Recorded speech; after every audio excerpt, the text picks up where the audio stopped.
राशिद साहब, आप मुझे बताएं कि दुकान का और फूड कार्ट के बिजनेस में क्या फ़र्क है? अब फूड कार्ट का जो एक बिजनेस, अगर आप रिस्पेक्टिव बात करें फूड की, तो बहुत ज़्यादा फ़र्क है। मतलब एक पूरी एक शॉप है, उस शॉप के ऊपर आप अगर स्टेप वन से स्टार्ट करें तो पहले आपने शॉप रेंट आउट की, तो रेंट आपने पे किया, रेंट के साथ आपने मॉर्गेज पे किया, आपने उसको सिक्योरिटी पे करनी है उसकी जगह पे बैठने की। उसके बाद आपने उसकी अंदर की सारी पेंट करवाना है, पेंट वर्क करवाना है, आपने रेनोवेशन पे इन्वेस्ट करना है। अब वो बेसिक रेनोवेशन है। अब उसके ऊपर बाद में आपके अब्बा जी आके कहते हैं पुत्र इथे एक पौधा भी लगा होना चाहिए, अभी सोना लगेगा, तो वो पौधे के पैसे भी आपने लगने, तो उसको हम लोग कहते हैं इंटीरियर डिजाइनिंग। अगर आप करना चाह रहे हैं और आपकी सेपरेट कॉस्ट है, वो सारी चीज़ों पे आप एक दुकान के ऊपर इतने ज़्यादा पैसे लगा रहे हैं, तो क्यों ना यार फूड ट्रेलर के अंदर फूड कार्ट के ऊपर लगा रहे हैं। अब फूड कार्ट को देख लें आप। हम्म। अब फूड कार्ट जो है उसके ऊपर आपके रेनोवेशन का एक्सपेंस क्या है, ज़ाती ब्रांडिंग। प्रॉपर्टी भी आपकी। प्रॉपर्टी आपकी अपनी है, उसके ऊपर जस्ट एक ब्रांडिंग करें आप। हम्म। आपकी ब्रांडिंग, आप एक विनाइल पेस्ट करें उसके ऊपर, विनाइल पेस्ट के ऊपर अपनी प्रोडक्ट लाइन पूरी डिस्प्ले करें, हम्म। अपना नेम डिस्प्ले करें, उसके ऊपर कुछ डिज़ाइनर से डिफरेंट जो है वो मॉकअप्स बना के लगा दें, उसके ऊपर लाइट वर्क अच्छा सा करें, एक अट्रैक्शन वाला पॉइंट डेवलप हो जाएगा आपका। तो फूड कार्ट इटसेल्फ जो उसके बेनिफिट्स हैं वो तो है ही है, उसके ऊपर अगर आप ब्रांडिंग अच्छी करवा लेते हैं तो इटसेल्फ बहुत ज़्यादा अट्रैक्टिव हो जाती है। तो मैंने ये भी सुना था कि दुकान का अगर कारोबार है वो उसे चलते फॉर एग्जाम्पल 1 साल लगता है, जी तो फूड कार्ट का बिजनेस 3 महीने में चल जाता है। जी बिल्कुल, आपका डेली आपको अर्निंग देके जाता है ना।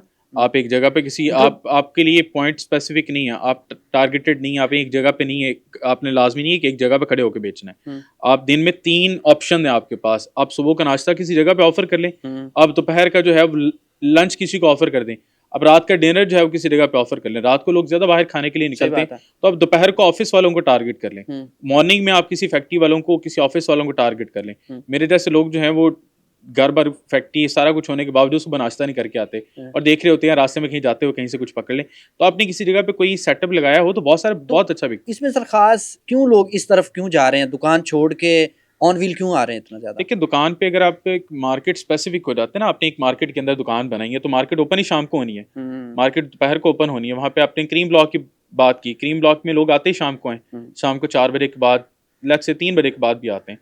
तो आप वहाँ पे जिस टाइम पे लोगों ने आना है तो आपका काम भी वहीं उसी वक्त चलना है। हम्म। तो आप शॉप के ऊपर डिपेंडेंट है, तो आप शॉप वहाँ पे बनी हुई तो है। किस टाइम में कहाँ कहाँ मैं इसको लेके तो जा अगर सकता हूँ? आप इसमें कार्ट्स में आ जाएंगे तो कार्ट्स में आपके पास ऑप्शन है कि आप मॉर्निंग में किसी एक जगह पे आप उसको खड़ा कर लें, उसमें आप ब्रेकफास्ट के अंदर लगाएं तो आपकी एक सेपरेट अर्निंग है। कितनी? 10,000, 15,000, 20,000, आप एक बड़ा अच्छा हैंडसम दो अर्निंग चार है। घंटों के अंदर? अब 2-4 घंटों के अंदर बड़ा अच्छा कमा इसके सकते बाद हैं। दोपहर को आप उसी उसके फूड कार्ट बाद के ऊपर? दोपहर में उसी फूड कार्ट के अंदर अब अगर आप थोड़ा सा कस्टमाइज उसको करवा लेते हैं तो आप दोपहर में लंच में कुछ ऑफर कर सकते हैं, एक स्नैक बना के आप दे सकते हैं, एक मील बना के आप स्कूल ऑफिस के वालों को बाहर? टारगेट कर सकते हैं। स्कूल के बाहर, कॉलेज के बाहर, किसी यूनिवर्सिटी के बाहर, फैक्ट्री के बाहर भी हो सकता है, बिल्कुल लेबर जहाँ फैक्ट्री पे। के बाहर।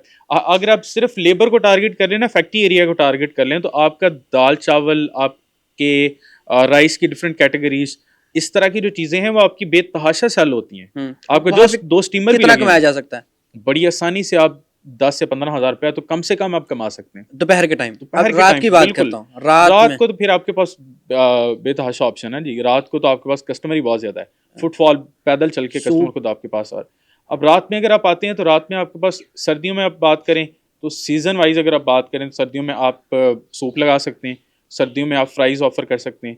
फ्राइज बहुत ज्यादा सर्दियों में चलती हैं, सूप अंडा चलते हैं। शामी। शामी अंडा बर्गर तो आपकी वो टाइप है ना जो कि आपकी बहुत ज्यादा पॉपुलर, ऑलरेडी पॉपुलर है। हम्म। कोई नई टाइप्स जो सीजन वाइज वेरी कर सकती हैं, उसमें आप सूप एड ऑन में लेके जा तो सकते हैं। उसमें कितना रात को हम कमा सकते हैं? बड़ा अच्छा उसमें उसमें मतलब बड़ी आसानी से अगर आपने 2 बाउल सूप के लगाए हुए हैं तो बाआसानी आप जो है वो 10 से 15 हज़ार रुपया 3 से 4 घंटे में आप आसानी से कमा सकते हैं। तो इससे अगर अब एक दिन के अंदर मेरी कमाई कितनी रही?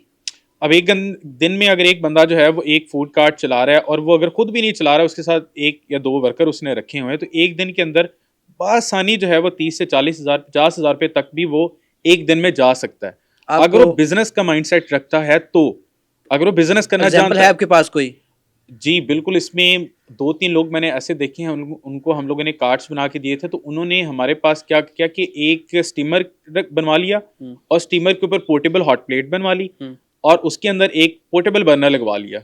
अब जिस टाइम पे उन्होंने अगर कोई शामी अंडा बर्गर ऑफर करना है, रात को उन्होंने, लेट्स से रात की बात करते हैं, तो रात को उन्होंने जी उसके अंदर हॉट प्लेट जो है वो बर्नर के ऊपर रखी और हॉट प्लेट के ऊपर शामी अंडा बर्गर ऑफर करें, एक साइड पे फ्रायर लगा हुआ फ्राइज ऑफर करें। दोपहर की बात कर लें तो दोपहर के अंदर वो उसके अंदर से बर्नर हटा के स्टीमर के अंदर चावल लगा लेता है और वो चावल उसके बिक रहे हैं। अब सुबह की बात कर लें, उसी स्टीमर के अंदर वो चने का पतीला रख लेता है और एक साइड पे एक वार्मर रख लेता है, सिर्फ एक छोटा सा टैंक रख लेता है जिसके अंदर उसके नान पड़े हुए, रोटी पड़ी हुई है, तो वो नाश्ते का बड़ा बेहतरीन कारोबार मतलब करता है। कारोबार कर रहा है, इतना तो पैसे एक रेस्टोरेंट वाला नहीं कमाता। बिल्कुल, इसमें रेस्टोरेंट वाले डिपेंड कर रहा है कि रेस्टोरेंट किस तरह का है, किस स्केल सिर्फ का दिमाग रेस्टोरेंट की है। खेल है। आप सिर्फ और सिर्फ business, it's all about the mindset. आप माइंडसेट आपका क्या है। आप सबसे बड़ा प्रॉब्लम जो हमारी सोसाइटी का वो एक इनिशिएटिव ना लेना है।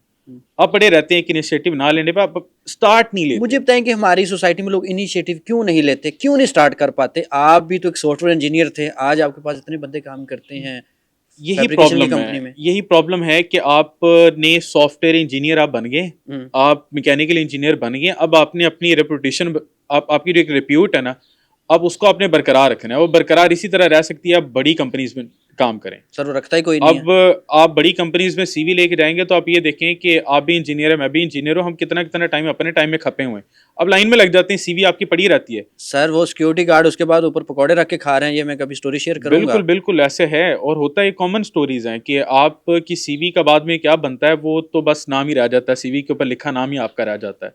तो वो एक जो सॉफ्टवेयर इंजीनियर है उस बंदे का एक माइंडसेट जो है वो चेंज होने वाली बात है कि यार मैं अगर software, let's say software engineer की बात करें, एक सॉफ्टवेयर है तो मैं अपना क्यों ना बना के बेचने लग जाऊं।